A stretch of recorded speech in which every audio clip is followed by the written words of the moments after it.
c'est Franck Doigt et aujourd'hui je vais te montrer les mèches de défonceuse que j'utilise le plus souvent. Tu es sur une chaîne de bricolage intelligent, n'hésite pas à liker pour rien rater.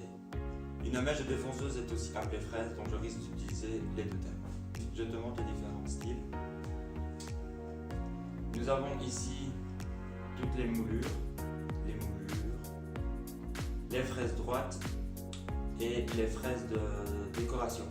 Alors les fraises droites comme ceci, c'est pour faire des rainures et des bâtés. Comme on voit ici, on a le bois et on fait un creux.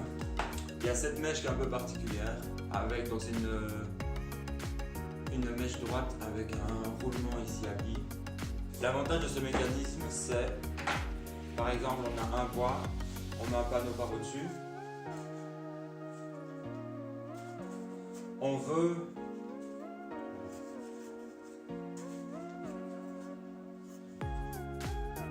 donc on a le bois ici, le panneau là. On veut que les deux soient absolument à fleur. Donc on va prendre un guide, soit le panneau, soit le bois. On va mettre le roulement sur le guide et tout ce qui est au-dessus va se faire manger pour être pile poil à fleur. Nous avons les moulures, par exemple celle-ci.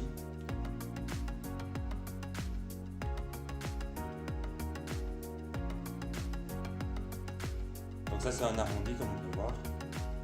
On met cette partie-ci contre le bois, comme ça on n'a pas besoin de régler la largeur.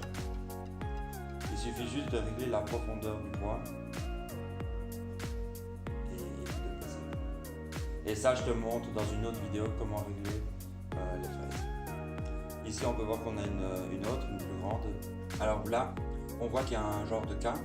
Donc la première barre, c'est la trace dans laquelle on doit enfoncer la mèche dans la défonceuse.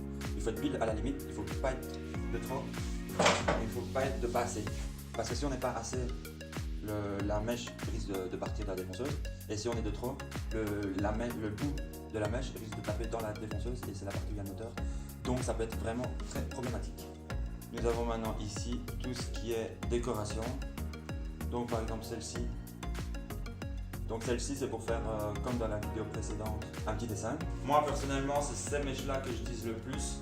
Donc c'est vraiment les mèches pour faire les bâtés et les rainures que j'utilise le plus. Même les moulures, j'en fais pas tant que ça. J'espère que tu as aimé cette vidéo. Si tu as aimé cette vidéo, n'hésite pas à la liker. Au revoir et à la prochaine vidéo. J'espère que tu as aimé cette vidéo.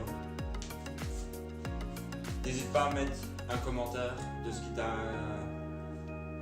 N'hésite pas à commenter cette vidéo.